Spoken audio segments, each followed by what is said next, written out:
KVUE is partnering with Honor Flight Austin, recognizing our nation's heroes with special trips to Washington, D.C. to honor their service.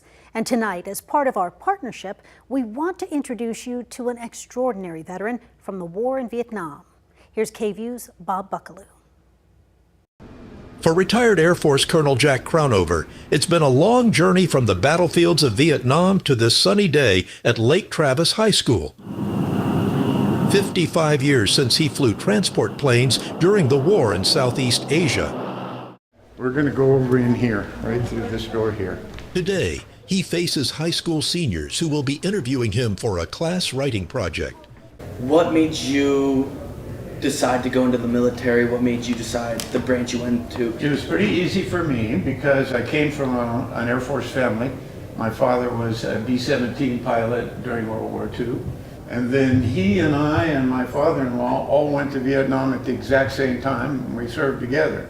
Colonel Crownover, who asked us to call him Jack, was barely older than these kids when he learned to fly for the Air Force. He landed in Vietnam during the war years, piloting those big C-130 transport planes, often landing on dirt roads in order to help save the lives of our wounded soldiers.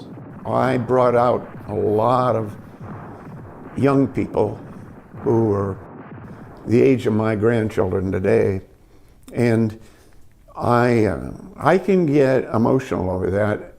It's so hard to find them.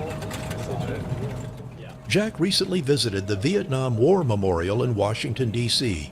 He was among a group of Central Texas veterans who were on an honor flight. That's an organization that thanks our veterans by bringing them to our nation's capital to see the memorials and monuments that honor their service. Veterans from the Vietnam War served in a polarized time in American history. The war was unpopular. But nearly 60 years later, Jack says his thoughts about those years have shifted. That I thought we were fighting for a good thing, and in many ways, I still believe that. But I began to understand that what they were fighting for was different than what we were fighting for, depending on whether and it wasn't clear to me whether it made any difference whether you were North or South. They were fighting to be Vietnamese. Jack served 26 years in the military, rising through the ranks to become the commander of a U.S. Air Force base.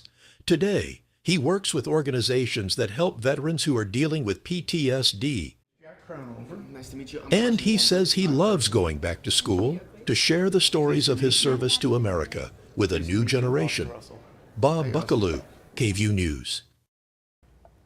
And if you would like to support Honor Flight and their mission to recognize our veterans with trips to D.C., use your phone's camera to scan the QR code right there on your screen. And if you want to see other Honor Flight coverage, head to KVUE.com/honorflight.